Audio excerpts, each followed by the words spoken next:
నమస్కారం. తెలంగాణలో ప్రస్తుతం వేల సంఖ్యలో పోస్టులకి ప్యారలల్గా రిక్రూట్మెంట్ జరుగుతుంది. గురుకుల బోర్డు కావచ్చు, పోలీస్ బోర్డు కావచ్చు, మెడికల్ బోర్డు కావచ్చు, టీఎస్పీఎస్సీ కింద రకరకాల నోటిఫికేషన్స్ కావచ్చు, వీటన్నిటికీ ఒకేసారి ప్రాసెస్ జరగడం వల్ల చాలామందికి మల్టిపుల్ జాబ్స్ వచ్చే అవకాశం ఉంటుంది. ఆ మల్టిపుల్ జాబ్స్ వచ్చిన వాళ్ళు ఏదో ఒక జాబ్కి వెళ్తే మిగిలిన పోస్టులన్నీ బ్యాక్లాగ్గా ఏర్పడే అవకాశం ఉంటుంది.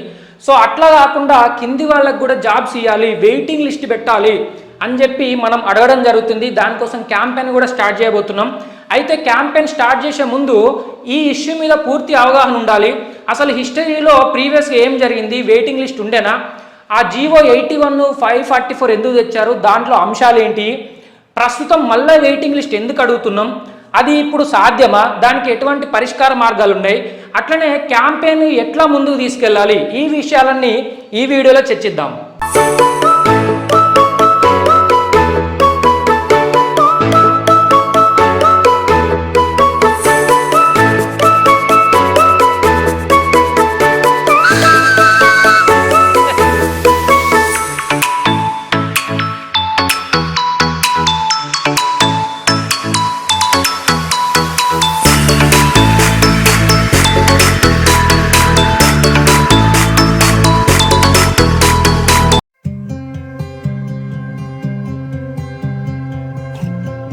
వెయిటింగ్ లిస్ట్కి సంబంధించి ఉమ్మడి ఆంధ్రప్రదేశ్లో ఏం జరిగింది ఇంతకుముందు అనేది ఒకసారి చెక్ చేద్దాం.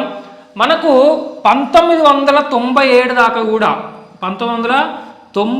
దాకా కూడా యునైటెడ్ ఏపీలో వెయిటింగ్ లిస్ట్ అనే ఒక కాన్సెప్ట్ ఉండే. అంటే ఏ పోస్ట్ పడ్డా కూడా అందులో ఏమన్నా ఖాళీలు మిగిలితే ఎవరైనా జాయిన్ కాకుండా లేకపోతే జాయిన్ అయ్యి వెళ్ళిపోయినా ఆ ఖాళీలకి నెక్స్ట్ మెరిట్లో ఉన్న వాళ్ళకి జాబ్ ఇవ్వడం అనేది జరిగేది. సో ఒక్కసారి ఏపీపీఎస్సీ, అప్పుడు ఏపీపీఎస్సీ ఉండే కదా, సో ఏపీపీఎస్సీ అని చెప్తున్నా, ఏపీపీఎస్సీ సెలక్షన్ లిస్ట్ పబ్లిష్ చేసినాక అప్పటి నుంచి ఆ సెలక్షన్ లిస్ట్ 1 ఇయర్ వ్యాలిడ్ అవుతుంది. 1 ఇయర్ వ్యాలిడ్ అవుతుంది. ఈ 1 ఇయర్లో ఎవరన్నా జాబ్ జాయిన్ కాకున్నా, లేదా జాయిన్ అయ్యి వదిలిపెట్టినా, లేదా డిపార్ట్మెంట్ ఏమన్నా ఎక్స్ట్రా పోస్టులు క్రియేట్ చేసినా, ఎక్స్ట్రా అడిషనల్ పోస్టులు ఏమన్నా క్రియేట్ చేసి వాటికి కూడా నాకు మనుషులు కావాలి అంటే కూడా ఈ 1 ఇయర్ లోపల డిపార్ట్మెంట్ ఏమన్నా మళ్ళీ ఏపీపీఎస్సీని ఎక్స్ట్రా పోస్టులకు అడిగినా కూడా ఈ దీనికి మూడింటికి కూడా నెక్స్ట్ ఎవరైతే ఉన్నారో నెక్స్ట్ మెరిటోరియస్ స్టూడెంట్ని వెయిటింగ్ లిస్ట్ అని ముందే ఒకటి తయారు చేసి పెట్టి అందులో నుంచి పిక్ చేసేవాళ్ళు. ఇది 1997కు ముందు ఉన్న ప్రొసీజర్. ఆంధ్రప్రదేశ్ స్టేట్ గురించే చెప్తాను నేను. ప్రస్తుతం చూస్తే కొన్ని స్టేట్లలో వెయిటింగ్ లిస్టులు ఫాలో అవుతున్నారు, కొన్నిట్లలో కావట్లేదు. ఆ ఫాలో అవుతున్న స్టేట్లలో కూడా అన్ని పోస్టులకు అవుతారని గ్యారంటీ ఏమీ లేదు. రఫ్గా ఐడియా చెప్తాను, నేను పర్టికులర్గా పాయింట్అవుట్ చేయట్లే. మనకు సమ్ సెంట్రల్ పోస్టులలో కూడా మనకు వెయిటింగ్ లిస్టులు అనేవి ఉన్నాయి. సెంట్రల్ గవర్నమెంట్ మీరు రకరకాల రైల్వే లేకపోతే ఎస్ఎస్సి కొన్ని అక్కడిక్కడ చూస్తే కొన్ని రకాల పోస్టుల వెయిటింగ్ లిస్టులు అనేవి కంటిన్యూ అవుతున్నాయి. ఇక మన స్టేట్లో చూస్తే మనకు ప్రస్తుతం పవర్ సెక్టర్లో వెయిటింగ్ లిస్ట్ అనే కాన్సెప్ట్ ఉంది. అయితే ఇది కొంచెం డిఫరెంట్. దీని గురించి నేను ఇప్పుడు ఈ వీడియోలో ఇంకా ముందు ఎక్స్ప్లెయిన్ చేస్తా ఎట్లా డిఫరెంట్ అనేది. కానీ ప్రస్తుతానికి మన స్టేట్లో కూడా పవర్ సెక్టర్లో వెయిటింగ్ లిస్ట్ అనే కాన్సెప్ట్ కొనసాగుతుంది. మీరు రీసెంట్గా అబ్జర్వ్ చేస్తే మొన్న ఎన్పీడీసీఎల్ 4th లిస్ట్ ఇచ్చారు. ఎన్పీడీసీఎల్ 4th లిస్టు జేఎల్ఎంది ఇచ్చారు. అంతకుముందు చూస్తే ఏఈది 7-8 లిస్టులు కూడా ఇచ్చారు. 7th, 8th వెయిటింగ్ లిస్టులు కూడా 2015లో జరిగిన ఏఈవి. అట్లా దీని గురించి ఎక్స్ప్లెయిన్ చేస్తాం. సో ఇది ఇంతకు ముందున్న కాన్సెప్ట్ 1997 కన్నా ముందు ఆంధ్రప్రదేశ్లో ఉన్నది, ప్రస్తుతం తెలంగాణలో. ఇవి రెండు జస్ట్ ఎగ్జాంపుల్ కోసం చెప్పిన. ఈ నాన్ జాయినింగ్, రిలింక్విష్మెంట్ ఈ వీటి గురించి కూడా నేను ఇదే వీడియోలో ఫర్దర్గా ఎక్స్ప్లెయిన్ చేస్తాను. సో ఇది హిస్టరీ. అయితే 97 నుంచి దీన్ని డిస్కంటిన్యూ చేశారు. ఏది, వెయిటింగ్ లిస్ట్ని డిస్కంటిన్యూ తీసేయడం జరిగింది. ఎందుకు తీసేసారడానికి కారణాలను ఇప్పుడు ఎక్స్ప్లెయిన్ చేస్తా. ఇది డిస్కంటిన్యూ చేయడానికి 2 జీవోలు తీసుకొచ్చారు. ఒకటి జీవో 81, రెండోది జీవో 544. GO 81, GO 544. ఈ 2 జీవోలు తేవాల్సిన అవసరం ఎందుకు ఏర్పడ్డది, ఆ జీవోలలో ఏం అంశాలు ఉన్నాయనేది ఇప్పుడు చూద్దాం.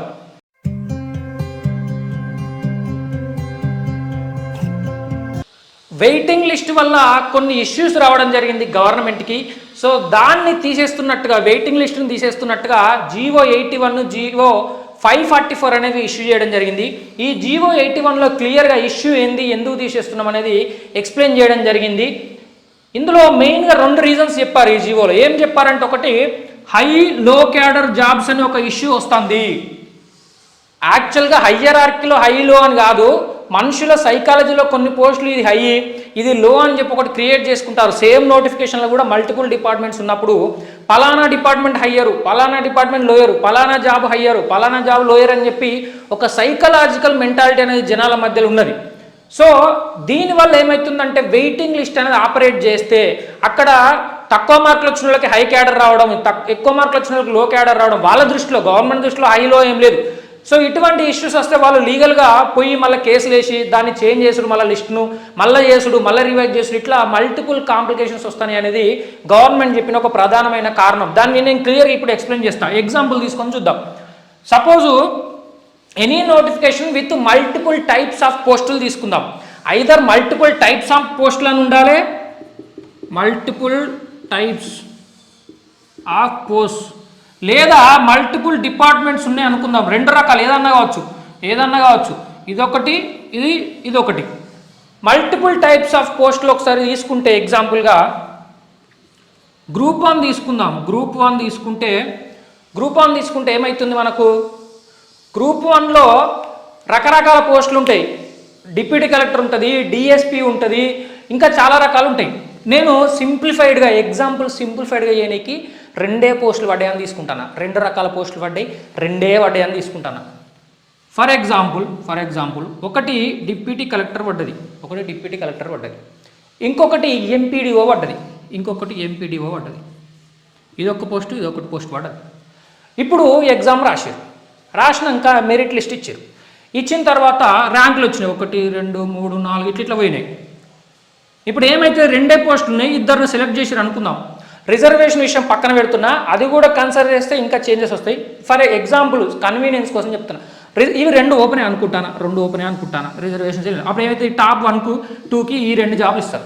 వీళ్ళని ఏం చేస్తారు, ప్రిఫరెన్స్ పెట్టుకోమంటారు ఏది కావాలని. అప్పుడు ఏం చెప్తాడు, ఆబ్వియస్లీ జనాల దృష్టిలో ఇది పెద్ద క్యాడర్ అనే ఒక ఉంది కదా సైకాలజీ, డిప్యూటీ కలెక్టర్ పెద్దది, ఎంపీడీఓ చిన్నదని చెప్పి. అప్పుడు ఏం చేస్తాడు, ఫస్ట్ ర్యాంకరు డిప్యూటీ కలెక్టర్ పెట్టుకుంటాడు, సెకండ్ ర్యాంకరు ఇదే పెడతాడు, కానీ అది ఆయనకు రాదు, ఇది వస్తుంది. ఇది ఫస్ట్ ర్యాంకర్కి డీసీ వచ్చింది, సెకండ్ ర్యాంకర్ కూడా ఇదే పెడతాడు, కానీ ఇతను ఆల్రెడీ పెట్టిండు కాబట్టి ఇతనికి ఎంపీడీఓ ఇచ్చారు. ఇప్పుడు థర్డ్ ర్యాంకర్ ఉంటాడు కదా, ఫోర్త్ ర్యాంకర్ ఉంటుంది, ఇవన్నీ కింద లిస్ట్ ఉంది. వీళ్ళకి ఎవరికి జాబ్ రాదు, 2 పోస్టులే కాబట్టి. ఇప్పుడు వెయిటింగ్ లిస్ట్ అనేది ఒకటి తయారు చేస్తారు. ఎవరితోని 3 4 5 ర్యాంకులతోని ఒక వెయిటింగ్ లిస్ట్ అనేది తయారు చేసారు అనుకుందాం. ఇది వెయిటింగ్ లిస్ట్ అని ఉండే, ఇంతకుముందు ఇట్లనే ఉండే వెయిటింగ్ లిస్ట్ అని ఉండే. ఫర్ ఎగ్జాంపుల్ ఈ లిస్ట్ అనేది 1 year ఉంటుంది, చెప్పినా కదా 1 year ఉంటుంది. ఈ 1 yearలో ఈ ఇద్దరిలో ఎవరన్నా జాయిన్ కాకున్నా, లేదా జాయిన్ అయ్యి కొద్ది రోజులు పనిచేసి వెళ్ళిపోయినా, లేదా డిపార్ట్మెంటు ఈ 2 పోస్టులు కాదండి ఇంకొక డీసీ పోస్ట్ ఎక్స్ట్రా క్రియేట్ అయింది, నాకు ఇంకొక వ్యక్తి కావాలి అని చెప్పి అడిగినా, ఈ 3 సిచ్యువేషన్స్ ఏది జరిగినా అప్పుడు ఏం చేస్తారు, ఈ వెయిటింగ్ లిస్ట్ ఉన్న వాళ్ళకి ఆ పోస్ట్ ఇస్తారు. ఒక కేసు తీసుకుందాం, ఏది తీసుకున్నా అర్థమైపోతుంది. ఒకటి తీసుకుందాం, ఏం తీసుకుందాం, ఇద్దరిలో ఇతనికి సపోజు జాయిన్ అయ్యిండు, కొద్ది రోజులు పనిచేసిండు, చేస్తూ ఉంటే అతను యూపీఎస్సీ కూడా రాస్తే ఐఏఎస్ వచ్చింది అనుకున్నాం. ఐఏఎస్ వస్తే ఈయన ఐఏఎస్కి జంప్ అయినాక మనకి ఇప్పుడు డీసీ పోస్ట్ ఖాళీ అయింది. వితిన్ 1 yearలో చెప్తున్నా, ఆఫ్టర్ 1 year అయితే అది కన్సిడర్ కాదు, వెయిటింగ్ లిస్ట్ కిందకి రాదు. వితిన్ 1 yearలో అతను వెళ్ళిపోయిండు, అది పోస్ట్ ఖాళీ అయింది. ఈ పోస్ట్ ఖాళీ అయినాక ఎంటర్ ఏం చేయాలి, నువ్వు వెయిటింగ్ లిస్టులకి ఇది ఇవ్వాలి కదా ఈ పోస్టు. అప్పుడు ఈ థర్డ్ ర్యాంకర్ తీసుకొచ్చి లేస్తావు, ఏమి చేస్తావు, డీసీ పోస్ట్ ఖాళీ అయింది, డీసీ వేస్తే రెండో ఆయన ఏం చెప్తాడంటే,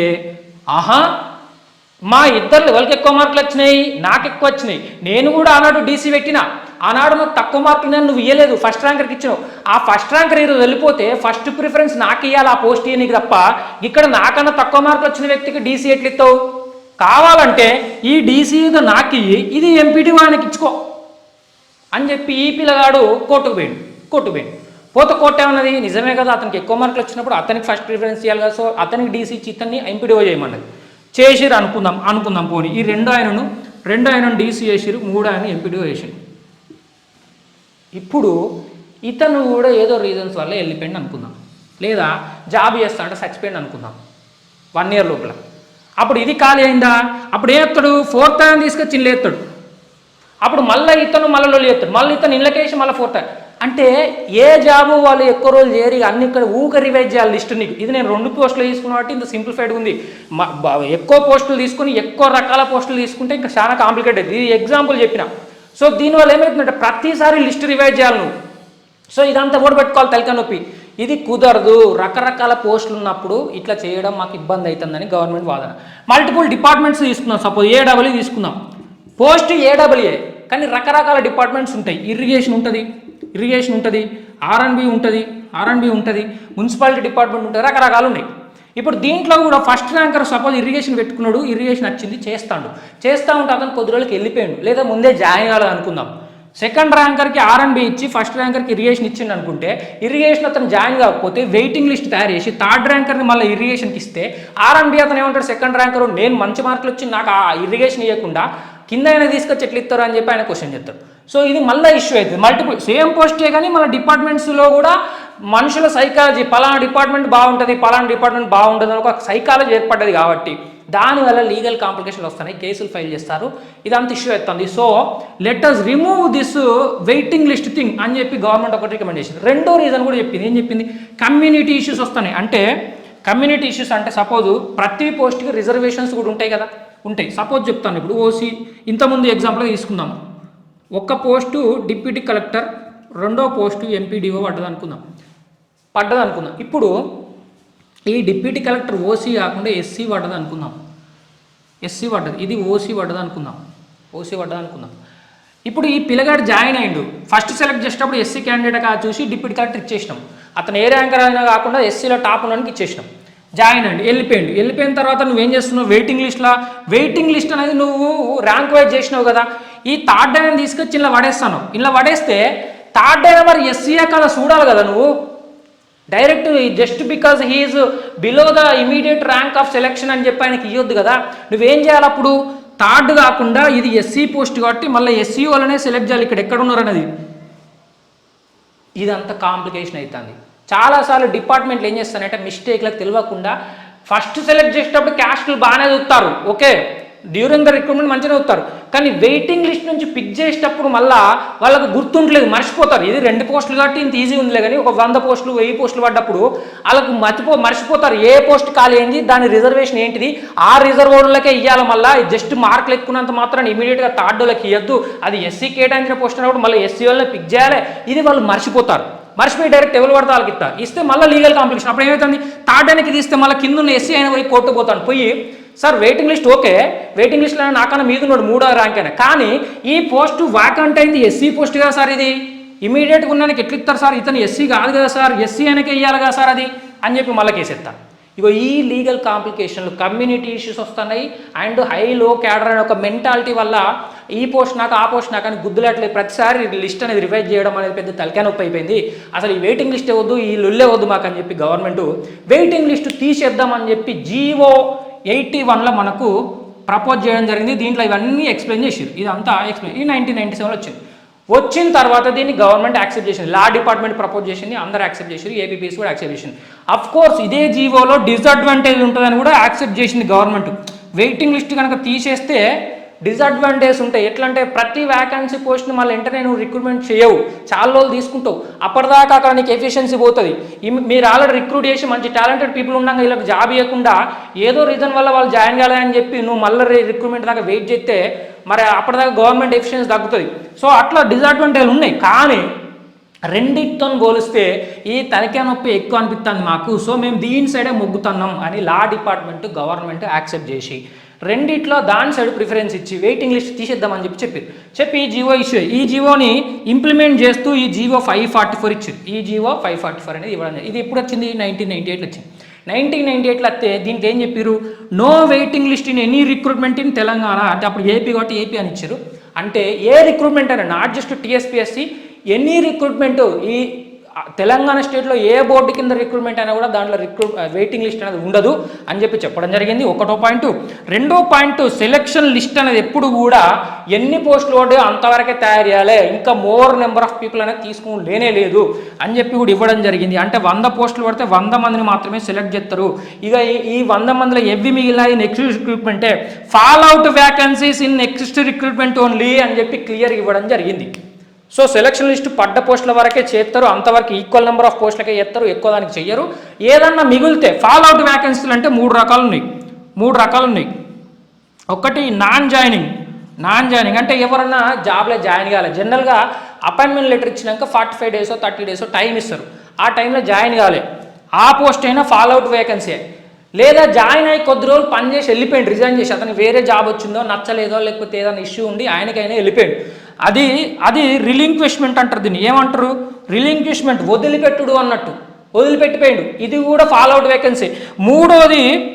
మూడోది గవర్నమెంటే తీసేసింది, అతన్ని పని చేసేటప్పుడు ఏదో రీజన్ వల్ల తీసేసింది, అది కూడా బ్యాక్లా. ఈ 3 రకాల పోస్టులకు ఫాల్ అవుట్ వేకెన్సీస్కి వెయిటింగ్ లిస్ట్ లేదు అని చెప్పి గవర్నమెంట్ చెప్పేసింది. ఇవన్నీ వేకెన్సీస్ కూడా నెక్స్ట్ రిక్రూట్మెంట్లో చేస్తామని చెప్పి జీవో 544 ద్వారా చెప్పడం జరిగింది. ఈ 2 జరిగినాయి. అయితే ప్రస్తుతం రూల్స్ ఎట్లున్నాయి, అసలు ఇప్పుడు ఎట్లా జరుగుతుంది ప్రొసీజర్ అనేది ఒకసారి చూద్దాం.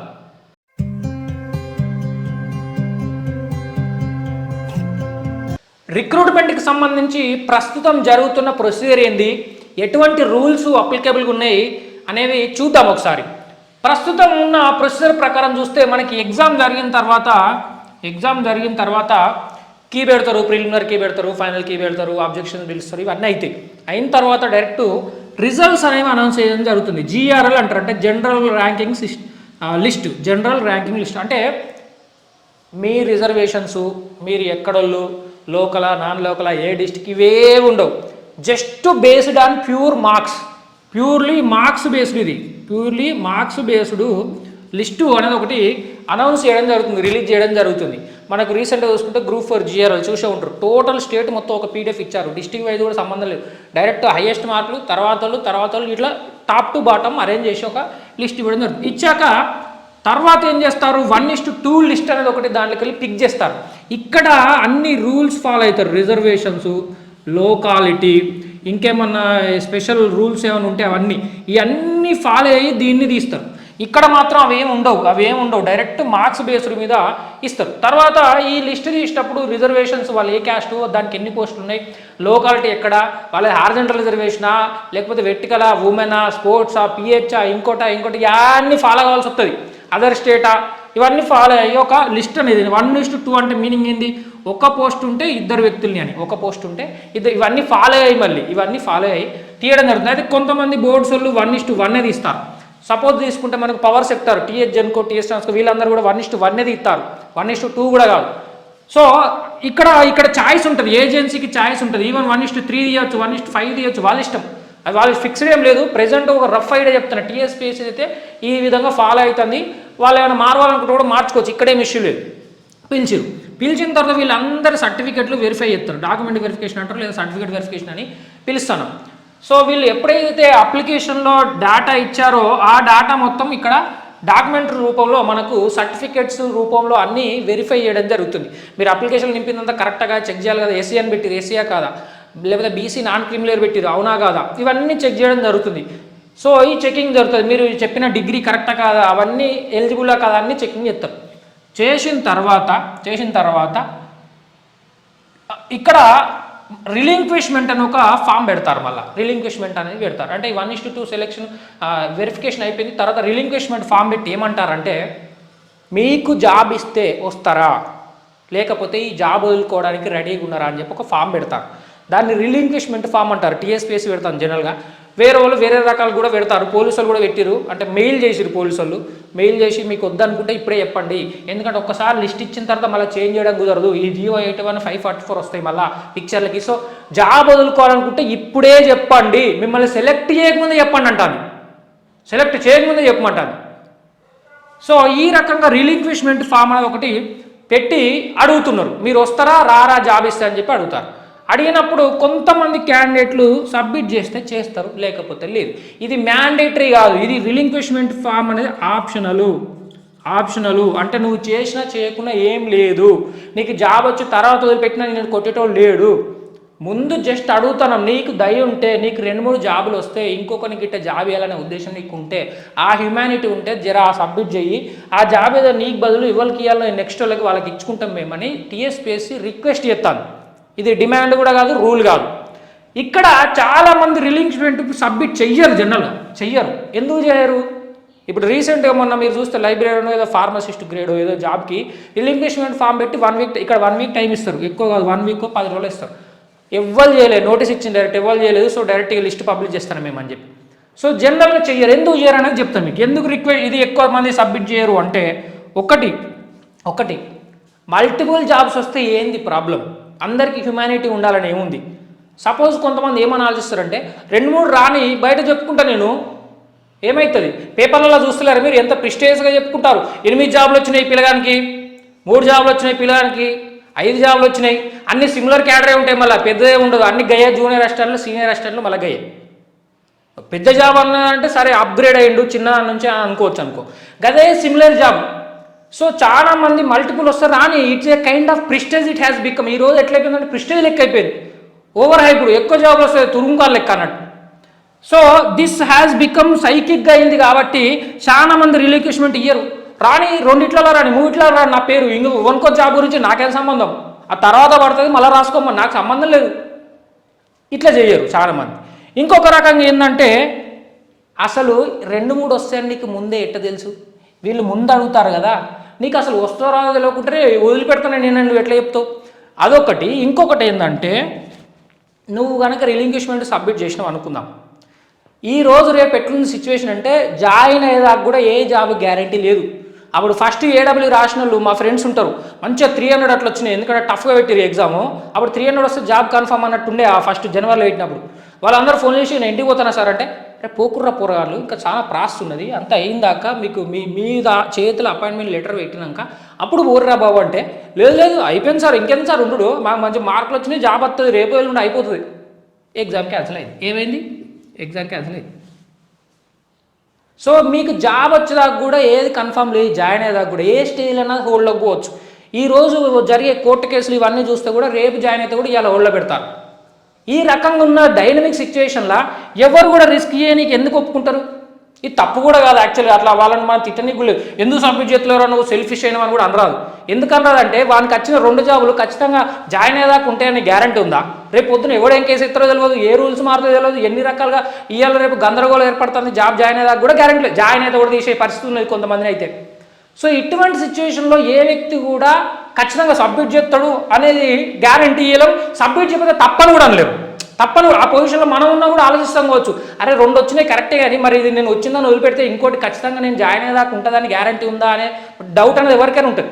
సో ఈ రీజన్స్ వల్ల చేస్తాడు, లేకపోతే లేదు. అండ్ ఇది మ్యాండేటరీ కూడా కాదు కాబట్టి చాలా మంది అయితే చేయరు. ఒకరిద్దరు ఎవరు చేయరు అంటే కంప్లీట్గా చాలా మంది అయితే చేయరు, దే విల్ థింక్.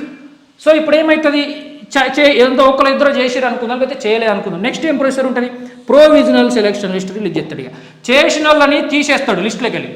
ఎవరైనా సబ్మిట్ చేస్తే వాళ్ళ లిస్టులోకి చేసేసి అతని ప్లేస్లో అతని రిజర్వేషన్ ఉన్న, అతని లోకాలిటీ ఉన్న, అతని ప్లేస్ని రిప్లేస్ చేయడానికి సూటబుల్ క్యాండిడేట్ ఎవరు ఉన్నారో అతన్ని వాళ్ళని ఇందులో నుంచి లెంకి, ఇందులో నుంచి ఎతికి అతనితోని ఆ పోస్ట్ని ఫిల్ చేసి వాళ్ళందరితో ఒక ప్రొవిజనల్ సెలక్షన్ లిస్ట్ అనేది రిలీజ్ చేయడం జరుగుతుంది.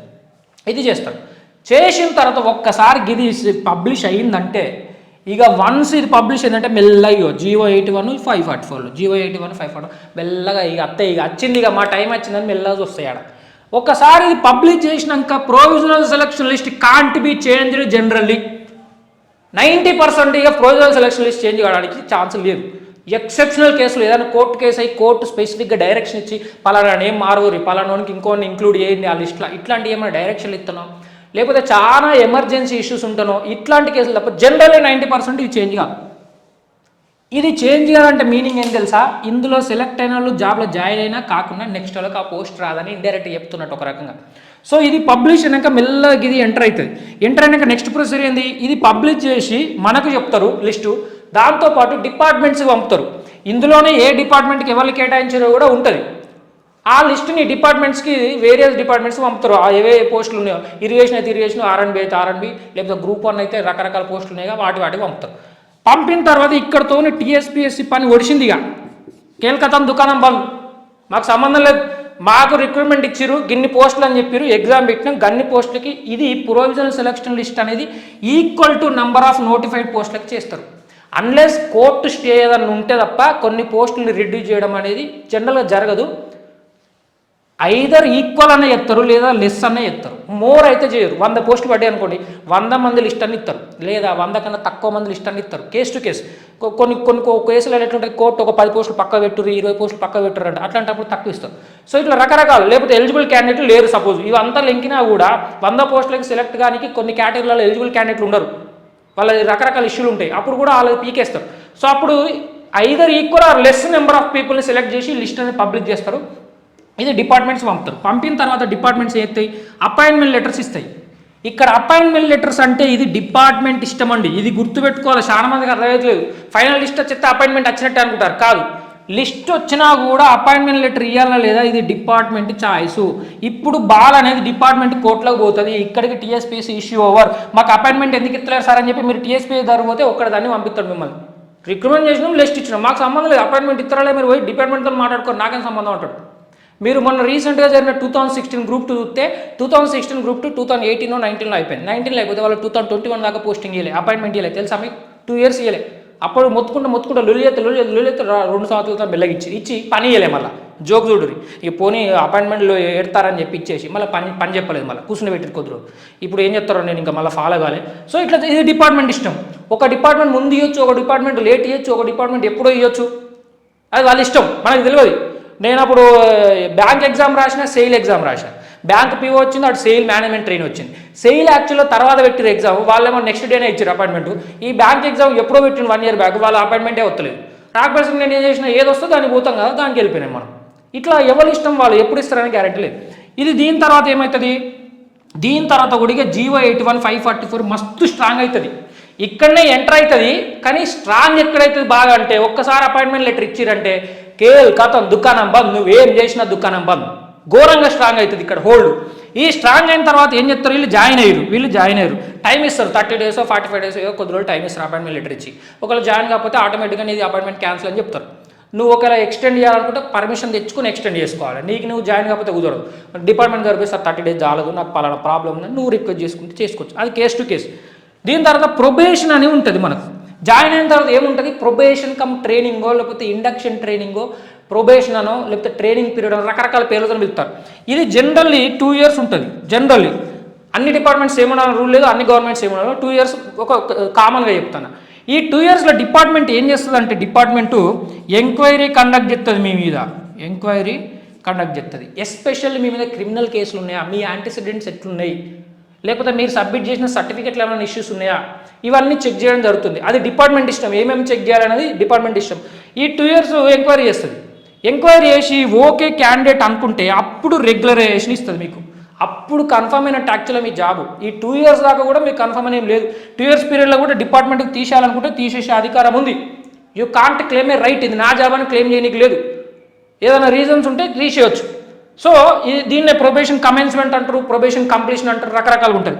రెగ్యులరైజేషన్ చేస్తున్నట్టుగా ఆర్డర్ ఇస్తారా, ఈ పిల్లగాన్ని మొత్తం చెక్ చేసినాం, 2 years పనితనం కూడా చూసినాం, he's fine, he's okay, now is regularized అంటారు. ఇది అయినాక మీకు రైట్స్ వస్తాయి. ఇక ఇది అయినాక మీకు ఫుల్ రైట్స్ వస్తాయి మీ జాబ్కి సంబంధించి.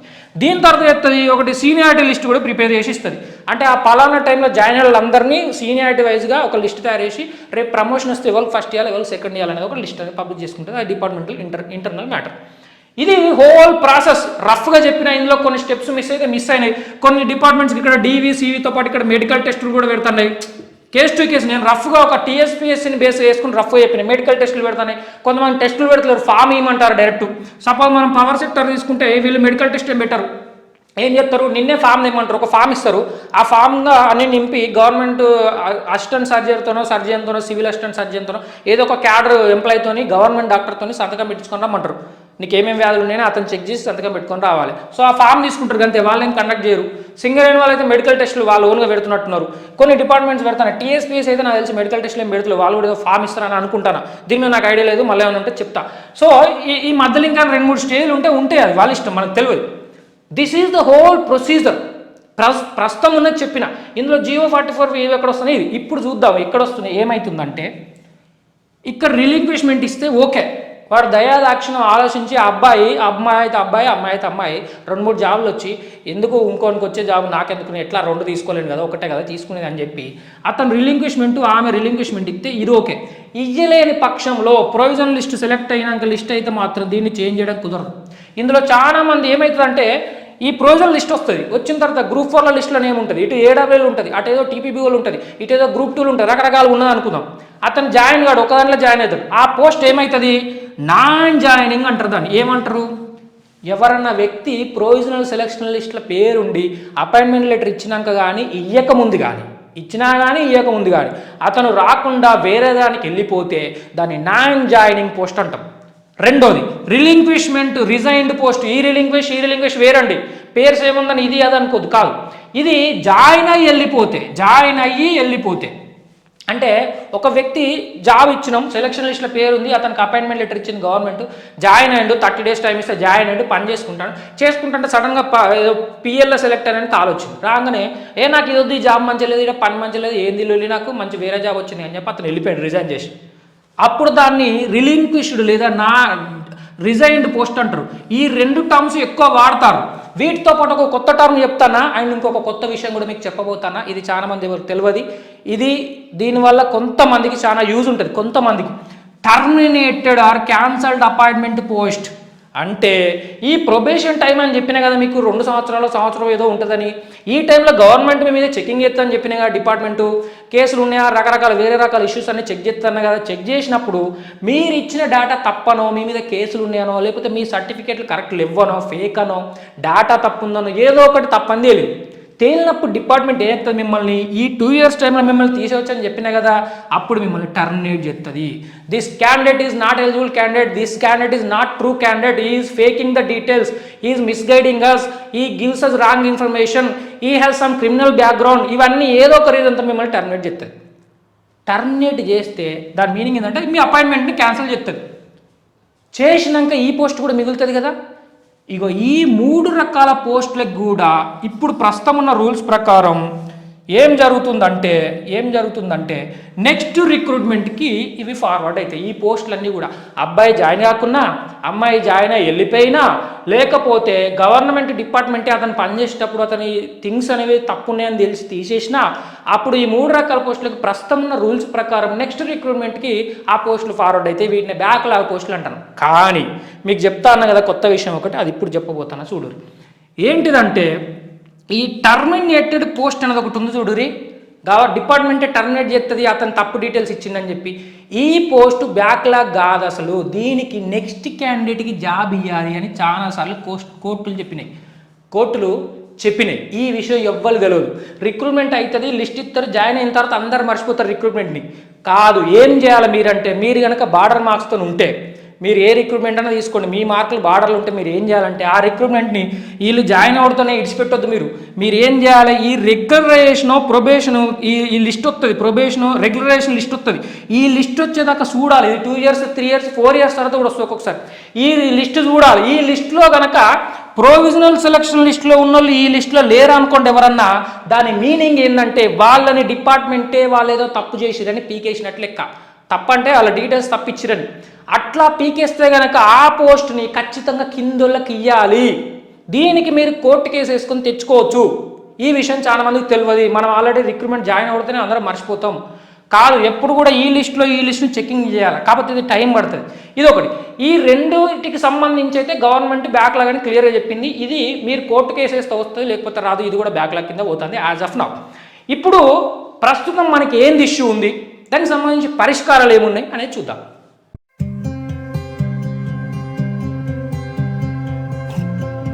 ప్రస్తుతం వెయిటింగ్ లిస్ట్ అడగడానికి ఏంది కారణం, అసలు సమస్య ఏంది, ఎందుకు వెయిటింగ్ లిస్ట్ మళ్ళీ అడుగుతున్నాం అనేది ఒకసారి చూస్తే ఒక పెక్యులియర్ సిచ్యువేషన్ అనేది ఇప్పుడు అరైజ్ అయింది. పెక్యులియర్ సిచ్యువేషన్ ఏంది, థౌజండ్స్ ఆఫ్ పోస్టులు అనేవి ప్యారలల్గా ఒకేసారి నోటిఫికేషన్స్ వేసి ఎగ్జామ్స్ పెట్టి వాటి ప్రాసెస్ అనేది ప్యారలల్గా జరగడం వల్ల చాలామందికి మల్టిపుల్ జాబ్స్ వస్తాయి. టాలెంటెడ్ పర్సన్ అనే వ్యక్తి ఒకటి కాదు 2-3 వస్తాయి ఒకే టైంలో పెట్టినప్పుడు. ఎస్పెషల్లీ అతను అన్నింటిలో పార్టిసిపేట్ చేస్తాడు. సో ఖచ్చితంగా 2-3 రానికి ఛాన్స్ ఉంటుంది. మన టెలిగ్రామ్ గ్రూప్లో మనం సర్వే చేసి కూడా పెట్టినాం. చాలామందికి మల్టిపుల్, అది కూడా ఒక 3-4 జాబులు తీసుకొని పెడితే అన్ని జాబులు తీసుకుంటే ఇంకా చాలా వస్తాయి. సో ఒక పెక్యులర్ సిచ్యువేషన్ ఏంది, మనకు ప్రీవియస్ గవర్నమెంట్ 80,000 జాబ్స్ అనౌన్స్ చేసింది. అవన్నీ వేయలేదు అనుకోండి, సరే ఒక 30,000-40,000 వేసారు అనుకుందాం. ఓ 40,000 50,000 వేయండి పోనీ, అన్ని డిపార్ట్మెంట్స్ కలిపి 50,000 జాబ్స్ వేసినప్పుడు అందులో కనీసం ఒక 5,000 మంది అన్న మల్టిపుల్ జాబ్స్ వచ్చిన వాళ్ళు ఉండరా? చిన్నదో పెద్దదో అని అనేది ఇది అదని కాదు, అన్ని డిపార్ట్మెంట్స్ తీసుకుంటే మెడికల్, పోలీసు, గురుకుల, టీఎస్పీఎస్సీ కింద అన్ని రకాల పోస్టులు తీసుకుంటే ఒక 50,000 పోస్టులు 5,000 మంది ఈజీగా ఉంటారు. రఫ్ ఐడియా, ఏం ఫిక్స్డ్ ఫిగర్ కాదు. 5,000 పోస్టులు మిగిలినట్టుగా అప్పుడు 50,000 మిగిలినట్టుగా 5,000 పోస్టులు మిగిలితే 50,000 spirit of filling post it self is defeated. అంటే నువ్వు ఏదైతే ఎంప్లాయ్మెంట్ కల్పిస్తా అంటున్నావో, జాబులు ఇస్తా అంటున్నావు, ఇప్పుడు ఈరోజు కొత్త గవర్నమెంట్ 2 లక్షల జాబులు ఇస్తా అంటాను. 2 లక్షల జాబులు వేస్తే సరిపోతుందా? అవన్నీ నింపొద్దా? అందులో మళ్ళీ బ్యాక్లాగ్ మిగిలితే ఆ స్పిరిట్ అనేది కోల్పోయినట్టే కదా. వేసినా ఓకే, వేసినా అప్రిషియేటెడ్. మరి వేసిన పోస్ట్ని ఫిల్ చేయకపోతే అందులో ఉద్దేశమే, దాని ప్రైమరీ ఇంటెన్షనే అనేది డిఫీట్ అవుతుంది. సో ఇది ఒక పెక్యులర్ సిచ్యువేషన్ ఏర్పడ్డప్పుడు మనకు దీనికి సొల్యూషన్ తేవాల్సిన అవసరం ఉన్నది. ఈ 5,000 మంది రఫ్గా అనుకున్నా కూడా వాళ్ళందరూ మళ్ళీ నెక్స్ట్ నోటిఫికేషన్ ఎప్పుడు వస్తుందో తెలియదు, వాళ్ళ ఏజ్ ఉంటుందో తెలియదు, వాళ్ళ సిచ్యువేషన్స్ ఎట్లున్నాయి మళ్ళీ రాస్తారో తెలియదు. ఇప్పుడు మనం అడిగేది కూడా ఏదో లోయెస్ట్ మార్కులకి ఇవ్వట్లేము, మెరిట్లున్న బార్డర్లో ఉన్న వాళ్ళకే అడుగుతున్నాం. అది కూడా బార్డర్లు ఉన్న వాళ్ళకి సెలెక్ట్ అయిన వాళ్ళకి పెద్ద తేడా ఉండదండి. 1 మార్క్ అటు ఇటుకి అంతే, 0.5 మార్క్స్ కూడా పోతుంది. సో 0.5 మార్క్స్తోనే సెలెక్ట్ అయినోడు బాగా టాలెంటెడ్, ఇతను టాలెంటెడ్ కాకుండా పోతాడా? సో అట్లాంటి వ్యక్తులకి అడుగుతున్నాం. కాబట్టి ఇది ఒక పెక్యులర్ సిచ్యువేషన్ వచ్చింది కాబట్టి మళ్ళీ వెయిటింగ్ లిస్ట్ ఇవ్వండి అని చెప్పి ఒక కొత్త వాదన అనేది తెచ్చినాం. అంతేగాని మామూలుగా రిక్రూట్మెంట్లు రెగ్యులర్గా జరుపుకుంటూ పోతే 1-2 పడుతున్నావు, 100 పడుతున్నావు, 1000 పడుతున్నావు, అందులో 10 పోస్టులు మిగులుతున్నావు, దానికేమి మనకి ఇది లేదు, అబ్జెక్షన్ లేదు. సో దీనికి ఇష్యూకి సొల్యూషన్ ఏంది? వెయిటింగ్ లిస్ట్ ఒక్కటే సొల్యూషన్. చాలామంది పిల్లలు నాకు ఇగో రిలింక్విష్మెంట్కి క్యాంపెయిన్ చేయండి సార్, అవేర్నెస్ చేయండి, సెలెక్ట్ అయిన వాళ్ళని రిలింక్విష్మెంట్ ఫామ్ సబ్మిట్ చేయమని చెప్పి ప్రెజర్ చేద్దాం సార్, క్యాంపెయిన్ చేద్దాం సార్, లేకపోతే బతిలాడుకుందాం సార్ అని చెప్పి అడుగుతారు. ఇది నేను కన్విన్స్ కాలేదండి. ఎందుకు కాలేదంటే, మిమ్మల్నే తీసుకుందాం, సపోజ్ మీకే 2 జాబులు వచ్చినాయి అంటే ఇంకా అపాయింట్మెంట్ దాకా కూడా కాదు, జస్ట్ సెలక్షన్ లిస్ట్లో నేమ్స్ ఉన్నాయి అనుకుందాం. అప్పుడు మిమ్మల్ని రిలింక్విష్మెంట్ చేయమంటే మీకు గ్యారంటీ ఉందా? వచ్చిన దాంట్లో ఒకదాన్ని వదిలిపెడితే ఇంకోటి ఖచ్చితంగా జాయినింగ్ అవుతుంది, దాని మీద ఏమి ఇష్యూలు రావని నీకు గ్యారంటీ ఉందా? ఈరోజు ఇప్పుడున్న సిచ్యువేషన్ చూస్తే ఏ గ్యారంటీలు లేవు. అప్పుడు ఒకవేళ అది ఏదైనా కేసు అయ్యో ఇంకోటి అయ్యో మీకు అక్కడ జాబ్ అయింది అనుకోండి, ఇక్కడ కింద మార్కులు వచ్చిన వాళ్ళు కాదు, ఆల్రెడీ మంచి మార్కులు వచ్చినోడే జాబ్ కోల్పోతాడు. మనం ఒకటి గుర్తుపెట్టుకోవాలండి, వెయిటింగ్ లిస్ట్ అంటే మనం ఎప్పుడు కూడా టాప్ మెరిటెడ్ పీపుల్ని పీకేయాలని వద్దండి. టాప్ మెరిటెడ్ పీపుల్ని పీకేయాలనొద్దు. అతను మార్క్స్ కొట్టిండు, అతనికి అర్హత ఉంది, అతని సిస్టానికి అవసరం, అట్లాంటి వాళ్ళే జాబ్ కోల్పోయే పరిస్థితికి తేవద్దు మనం. ఇప్పుడు రిలింక్విష్మెంట్ అనేది తప్పంటలేను ఒప్పంటలేను, దానిలో ఉన్న కాంప్లికేషన్లు చెప్తాను. ఏమవుతుందంటే 2 జాబులు వచ్చినాయి, ఒక వ్యక్తికి మంచి టాలెంటెడ్ పర్సన్ 2 జాబులు వచ్చినాయి, ఒకదానికి రిలింక్విష్మెంట్ సబ్మిట్ చేసి ఇంకో దానికి పోదామంటే ఇదేదో కేసు అయ్యి హోల్డ్లో పడేసి ఆగిపోతే ఇక్కడ రిలింక్విష్ చేసినందుకు ఇతని ప్లేస్లో తక్కువ మార్కులు వచ్చిన, ఇతని కంటే తక్కువ మార్కులు వచ్చినందుకు పోస్టింగ్ వచ్చింది, ఈయన జాబ్ చేసుకుంటాడు. ఈయనకైనా అనిపించింది అనుకోండి, ఏమంటాడు? అరే నాకు మార్కులు వచ్చి కూడా నేను ఖాళీ తిరుగుతాను, నువ్వే జాయిన్ కాబట్టి ఇదేమన్యం రా అంటాడు. మళ్ళీ నిజాన్ని కూడా ఇది కరెక్ట్ కాదు కదా. సో గ్యారంటీ లేనప్పుడు మనం ప్రెషర్ వాళ్ళు చేస్తే గొప్పోళ్ళండి, రిలింక్విష్మెంట్ చేసిన గొప్పోళ్ళు, వాళ్ళకి దండం పెట్టాలి, తప్పంటలేదు. కానీ how many people you can expect? అంతమంది త్యాగమూర్తులు ఉన్నారు, అంతమంది ఎవరు వదిలిపెడతారు, ఎంతమంది ఉన్నారు. ఇది కంప్లీట్ సొల్యూషన్ కాదు. చెప్పమంటే చెప్తాను, నేను ఎప్పటి నుంచో చెప్తాను, అరే వాళ్ళని ఎక్కువ వచ్చిన వదిలిపెట్టండి అని ఫస్ట్ నుంచి చెప్తాను. ఇప్పుడు కొత్త క్యాంపెయిన్ చేసడం ఏం లేదు. కానీ ఇది కంప్లీట్ సొల్యూషన్ కాదు. మనం లార్జర్ పర్స్పెక్టివ్లో మాట్లాడుతున్నాం కాబట్టి ఎవరో 1-2 సబ్మిట్ చేసేదో 5 మంది 10 మంది చేసేదో అన్న మనం కన్సిడర్గా, అంటే అది పర్ఫెక్ట్ సొల్యూషన్ అని నేనైతే కన్విన్స్ కాలేదు. రెండోది ఏమడుగుతారు? ఆర్డర్ ఆఫ్ ఫిల్లింగ్ని హై టు లో చేయండి సార్, అప్పుడు కూడా పోస్టులు మిగిలే కదా అని. వీళ్ళకు కరెక్ట్ ప్రొసీజర్ ఏం జరుగుతుందో తెలుస్తలేదు. నువ్వు హై టు లో చేసినా, లో టు హై చేసినా, మిడిల్లో చేసినా ఏం అక్కడ లేదు యూజ్. ఒక వ్యక్తి ప్రొవిజనల్ సెలక్షన్ లిస్ట్లో నేమ్ ఉన్నదంటే అతను జాయిన్ అయినా కాకుండా అతనికి ఇంకోటి వచ్చిపోయినా అది బ్యాక్లా కిందనే వస్తుంది. ఈ అవేర్నెస్ లేకపోవడం వల్ల వాళ్ళు అట్లా మాట్లాడుతున్నారేమో. ఇది కూడా నేను కన్విన్స్ కాలే. ఎస్పెషల్లీ ఇక్కడ ఇంకొక ఇష్యూ ఉంది. ఏం ఇష్యూ చెప్తా చూడురి. ఇప్పుడు కొంతమంది పిల్లలు ఏమంటారు? సార్ ఏడబ్ల్యూ ముందు చేయమనండి సార్, గ్రూప్ 4 తర్వాత చేయమనండి సార్, సో దట్ అందరూ ఏడబ్ల్యూకి వెళ్ళిపోతారు, నెక్స్ట్ వాళ్ళు గ్రూప్ 4లో జాయిన్ అవ్వచ్చు. ఇది ముందు చేసి ఇది మమ్మల్ని తర్వాత చెప్తే మరి ఇంట్లోకి వెళ్ళి మళ్ళీ ఇంట్లోకి జంప్ అయితే మిగులుతాయి కదా సార్. రకరకాల వాదనలు. తప్పేం లేదు, మంచి ఇంటెన్షన్ మంచిదే, కానీ సొల్యూషన్ కాదు. ఎందుకు కాదంటే సపోజ్ ఈ 2 తీసుకుంటే దీనికోసం దీన్ని హోల్డ్లో పెట్టుమని చెప్తారు ఒక రకంగా ఇండైరెక్ట్లీ. అంటే మమ్మల్ని ముందు చేయండి, లేదా వీళ్ళని ఆపి మమ్మల్ని చేసినాక చేయండి అంటారు. ఇది హోల్డ్లో పెడితే ఓన్లీ గ్రూప్ 4 రాసిన పరిస్థితి ఏంది? ఓన్లీ గ్రూప్ 4 రాసిండు అతను ఏడబ్ల్యూ మీతో సంబంధం లేదండి. నేను గ్రూప్ 4 రాసుకున్న పోయి నేను చదువుకున్నా, కష్టపడ్డా, 2 ఏళ్ళు 3 ఏళ్ళు సంవత్సరం ఏదో ఒకటి, నా కర్మో నా అదృష్టమో నాకు మంచి మార్కులు వచ్చినాయి, నాకు రేపు జాబ్ వచ్చేదాన్ని మీరేదో తొక్కలో బ్యాక్లాగ్ పోస్టులు అనుకుంటా, వెయిటింగ్ లిస్ట్ అనుకుంటా, who cares? I want my job. గిమి అంటాడు వాడు. వీడిని ఎందుకు హోల్డ్లో పెట్టాలి? ఎందుకు పెట్టాలి? ఇది కూడా ఒక రీజనే కదా. ఇది ఒకటి. రెండోది, మీరు ఫస్ట్ అసలు ఎగ్జామ్లో ఆర్డర్లో పెట్టుంటే అప్పుడు డీవీలు కూడా ఆర్డర్లో చేయనీకి ఉండేది. ఎగ్జామ్లో ఆర్డర్లో పెట్టలే. ఇప్పుడు ఫర్ ఎగ్జాంపుల్ తీసుకుందాం. ఇప్పుడు ఏడబ్ల్యూ ఉంది, లేకపోతే పిఎల్ ఉంది. పిఎల్ సెప్టెంబర్లో పెట్టిరు. గ్రూప్ 4 ఎప్పుడు పెట్టిరు? నీకు జూలైలో పెట్టిరు. అప్పుడు ఏం చేయాలి? పిఎల్ ముందు చేసి గ్రూప్ 4 చేయాలని అంటావు నువ్వు. ఇప్పుడు అంతే కదా, మీరు ఆర్డర్ ఆఫ్ ఫిల్లింగ్ హైట్ లో చేయాలంటే అట్లా చేయాలని అంటారు. అట్లా చేస్తే పిఎల్ ఇంకా ఫైనల్ కీనే రాలే, ఫైనల్ కీ ఇంకా రిలీజే కాలే. ఫైనల్ కీ ఇవ్వాలి, జిఆర్ఎల్ ఇవ్వాలి, డీవీలు ఇవ్వాలి, ఇవన్నీ చేయాలి. ఇప్పుడు గ్రూప్ 4 జిఆర్ఎల్ వచ్చింది, ఇది ముందుకు పోయింది. దీన్ని హోల్డ్లో పెట్టి ఇది ప్రాసెస్ చేయాలి. అప్పుడు ఇది చేయాలి. ఎగ్జాంపుల్గా చెప్తాను, ఇదని కాదు ఎగ్జాక్ట్లీ కేసు, ఎగ్జాంపుల్. అప్పుడు వీళ్ళందరూ ఊరుకుంటారు, అప్పటిదాకా వెయిట్ చేయాలా? మీ బ్యాక్లాగ్లో వెయిటింగ్ లిస్ట్ నాకెందుకు, నేను సింగిల్ ఈ ఎగ్జామ్ రాస్తున్నాను, నాకు ఆ జాబ్ కావాలంటాడు. ఇది ఒకటి. రెండో ఏంటంటే అసలు మీరు ఏ ఆర్డర్లో ఫిల్ చేసినా ఒక వ్యక్తి సెలక్షన్ లిస్ట్లో నేమ్ వచ్చిందంటే అతను వేరే జాబ్ ఇది వదిలిపెట్టి ఇంకో దానికి పోయినా ప్రెజెంట్ రూల్స్ ప్రకారం అది బ్యాక్లాగ్ పోస్టే. ఇది మీకు అర్థమవుతలేదు. ఇప్పుడు ఇక్కడే చేసింది అనుకుందాం, పిఎల్ ఇది దీని తర్వాత అది చేసింది అనుకుందాం, పిఎల్ సెలెక్ట్ అయింది అనుకుందాం, ప్రొవిజన్ లిస్ట్ రాలేదు, ఈ మధ్యలో గ్రూప్ 4 పిలిచారు, దీని తర్వాత ఇది చేయమంటారు కదా, ఇది వచ్చింది. అప్పుడు ఇతను అటెండ్ అయ్యి ఇది ముందు అపాయింట్మెంట్ ఇచ్చింది సెకండ్ ఎట్లా ఇచ్చినా కూడా అతను దేంట్లో ఒక్కదానికి పోకుండా సెలెక్షన్ ఇచ్చిన తర్వాత అది బ్యాక్లాగ్ కిందకే వస్తుంది. ఇది అర్థం కావాలి మనకు.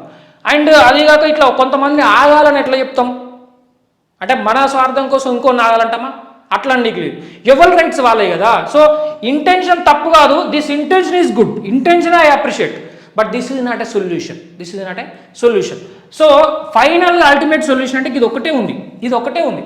దీంట్లో కూడా కాంప్లికేషన్లు ఉన్నాయి. ఏం కాంప్లికేషన్లు ఉన్నాయి? మల్టిపుల్ టైప్స్ పోస్టులు ఉంటే ఎట్లా, మల్టిపుల్ డిపార్ట్మెంట్స్ ఉంటే ఎట్లా, ఉన్నాయి కాబట్టి మనమేమంటాం అంటే టు మై బెస్ట్ అండర్స్టాండింగ్ నేను కొన్ని సొల్యూషన్స్ చెప్తాను. మీకు ఎవరికైనా కొత్త ఆలోచన వచ్చినా you inform me, let us go together. నేను నాకు అనిపించినా చెప్తాను, ఇదే అబ్జల్యూట్ అని కాదు.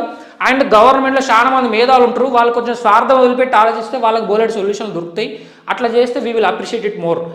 చూస్తే ఒక్క డిపార్ట్మెంట్ ఒక్క టైప్ పోస్ట్ ఉన్నదానికండి ఈ కనీసం వెయిటింగ్ లిస్టు. ఆ జీవోని సవరించి మీరు ఏం చెప్తారంటే మల్టిపుల్ డిపార్ట్మెంట్స్ మల్టిపుల్ టైప్స్ పోస్టులు ఉన్నప్పుడు వెయిటింగ్ లిస్ట్ ఉండదు, single type of post single department ఉంటే ఇస్తాము అని చెప్పి చేయండి, సవరణ చేయండి. ఎంతసేపు గవర్నమెంట్ అనుకుంటే policy matter, just 1 day issue వచ్చి వాళ్ళు చేయాలనుకుంటే చెప్తాను. సో ఇప్పుడు ఎగ్జాంపుల్ తీసుకుంటే పిఎల్ ఉంది, దీనికి ఏం కాంప్లికేషన్లు వస్తాయి? ఒక్కటే డిపార్ట్మెంటు ఒక్క టైప్ ఆఫ్ పోస్టు, దానికి ఒక అతను జాయిన్ కావాలి, నెక్స్ట్ వన్కి ఏమైంది? అందులో ఏమైనా గుద్దులాడతారా? నాకు పెద్దది ఇచ్చారు మీకు చిన్న ఇచ్చారని ఏం లేదు కదా, ఉన్నది ఒక టైప్ ఆఫ్ పోస్ట్, పెద్ద చిన్న ఏముంది, అన్ని పిఎల్ఏ. టీపీబీఓ ఉంది, పిఎల్ ఉంది, ఇంకోటి ఉంది, సింగిల్ టైప్ ఆఫ్ పోస్ట్ ఉన్నదానికి ఇవ్వచ్చు. ఇది ఒక సొల్యూషన్. రెండోది నాన్ జాయినింగ్ టర్మినేటెడ్ పోస్టులు ఉంటాయి కదా, వీటికి వెయిటింగ్ లిస్టులు ఇవ్వాలి.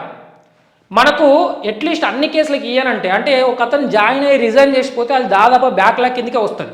మనం ఆ కేసు గురించి మాట్లాడట్లేదు, మీరు అబ్జర్వ్ చేయాలి. వెయిటింగ్ లిస్ట్ అంటే మనం జాయిన్ అయ్యి పోయే వ్యక్తి గురించి మాట్లాడట్లేదు. ఒకవేళ అట్లాంటి దాన్ని గుడిస్తా అంటే గొప్ప అండి, అట్లాంటి దాన్ని గుడిస్తా అంటే గవర్నమెంట్ సేమ్ ప్రీవియస్ 1997 కన్నా ముందు లెక్క 1 year ఉంచుతాము వెయిటింగ్ లిస్ట్ అనేది. ఆ 1 year లోపల ఉన్న పనిచేసేటోళ్ళు జాయిన్ అయ్యి వెళ్ళిపోయినా కూడా ఆ పోస్ట్ గుడిస్తాం వెయిటింగ్ లిస్ట్ అంటే వీ విల్ బౌ డౌన్. కానీ వరస్ట్ కేసులో అట్లీస్ట్ ఆ కేసు కుదరకపోతే వరస్ట్ కేసులో జాయిన్ కాని వాళ్ళకి ప్లేసులు అన్నా, ఎవరైనా జాయిన్ కాకపోతే వాళ్ళ ప్లేసులు అన్నా, అండ్ జాయిన్ అయ్యి వాళ్ళు ఎవరైనా టర్మినేట్ అయితే, వాళ్ళ రూల్స్కి విరుద్ధంగా జాయిన్ అయ్యి టర్మినేట్ అయితే వాళ్ళ ప్లేస్లో వెయిటింగ్ లిస్ట్ ఇవ్వాలనేది ప్రధాన వాదన. అన్ని కేసులకి ఇస్తా అంటే దానం పెడతామండి. ఇంకోటి ఏముంది, అట్లీస్ట్ కుదరదు, జీవో సవరించడం కుదరదు, మేము చెయ్యమండి, అది ఎప్పుడో ఇచ్చినాం మళ్ళీ అంతే వాడు ముట్టుకుంటాడు కంప అంటే కనీసం ఈ ఒక్కసారికి ఎక్సెప్షన్ ఇచ్చి ఒక ఎక్సెప్షన్ మెమో అన్న ఇవ్వండి. జీవో కాకపోతే ఎక్సెప్షన్ మెమో ఇవ్వచ్చు. ఇప్పుడు వీటికి సంబంధించి నేను కొన్ని లీగల్ బేసెస్ కూడా ఉన్నాయి, మనం ఉట్టిగానే మాట్లాడుతున్నాం, కొన్ని పరిష్కార మార్గాలైన లీగల్ బేసెస్ కూడా చూసినాం. ఇవే ఎగ్జాక్ట్లీ కాదు, ఇప్పటిదాకా ఐడియా ప్రకారం చెప్తాను, ఇంకా ఫర్దర్ ఇంకేమైనా ఉంటే తెలుసుకుందాం, మీకు కూడా చెప్తే చెప్పండి, అన్ని కలిపి మనం మెర్జ్ చేసుకుని పోదాం. నాన్ జాయినింగ్ పోస్టులు అనేవి బ్యాక్లాగ్ కిందికి రావు అని కోర్టులు బోలెడసార్లు చెప్పినాయి. ఎప్పుడు కూడా వ్యక్తి జాయిన్ అయ్యి వెళ్ళిపోతే బ్యాక్లాగ్ అనాలి, కానీ జాయిన్ అయ్యే కాకపోతే అతనికి వెయిటింగ్ లిస్ట్ నుంచి పిలవచ్చు పేర్లను, అతనికి రైట్స్ ఉంటాయి, అతనికి ఎలిజిబిలిటీ ఉంటుంది అని చెప్పి కోర్టు కేసులో చెప్పింది. ఫర్ ఎగ్జాంపుల్ తీసుకుంటే Gujarat DEE deputy executive engineer అనే కేసులో చెప్పింది. ఇప్పుడు టర్మినేట్ అయిన పోస్టులను కూడా బ్యాక్లాగ్ అనొద్దు. ఎవరన్నా జాయిన్ కూడా తప్పుగా జాయిన్ అయ్యారు, రాంగ్ ఇన్ఫర్మేషన్ ఇచ్చి, అది బ్యాక్లాగ్ ఎందుకైతే నెక్స్ట్ వాళ్ళకి యాక్చువల్గా రావాల్సింది. మీరు డీటెయిల్స్ చెక్ చేసుకోకుండా అతను జాయిన్ చేసుకొని తెల్లారి అతను తప్పు డీటెయిల్స్ ఇచ్చినని తెలిసినాక మీరు వీకెత్తారు, అప్పుడు అది బ్యాక్లాగ్ అనొద్దు కదా. సో ఇదినికి కూడా నెక్స్ట్ వాళ్ళకి ఇవ్వాలి అనేది కూడా కోర్టు కేసులు మన దగ్గర ఉన్నాయి. ఓకేనా? ఇంకా మీకు వెళ్తే కూడా స్టడీ చేస్తే మీకు ఇక్కడ ఎగ్జాంపుల్స్ ఉంటావు నాకు పంపిరు, అన్ని కలిపి మెర్జ్ చేద్దాం.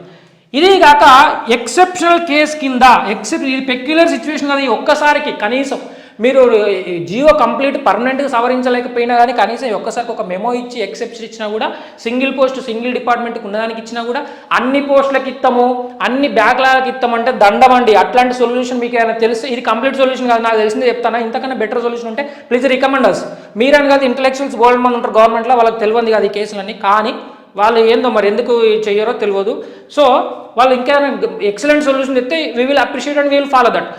అట్లీస్ట్ ఒక్కసారికి ఎక్సెప్షన్ కిందనన్నా ఇవ్వాలి. ఈ ఎక్సెప్షన్ కూడా మనకు లీగల్ బేస్ ఉంది. ఏముంది, సుప్రీంకోర్టు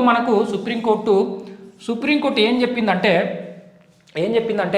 2015లో మనకు 4 పవర్ సెక్టార్ కార్పొరేషన్స్ ఒక్కటేసారి నోటిఫికేషన్లు ఇచ్చినాయి. జెన్కో, ట్రాన్స్కో, ఎస్పీడీసీలు, ఎన్పీడీసీలు 4 ఇచ్చినాయి.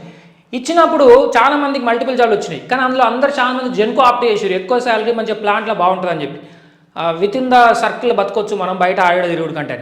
అట్లా అయినప్పుడు మిగతా కార్పొరేషన్లు అన్నింటిలో పోస్టులు మిగిలితే 3 కార్పొరేషన్లు లెటర్లు రాసినాయి గవర్నమెంట్కి. రాస్తే గవర్నమెంట్ మెమో ఇచ్చింది తెలుసా.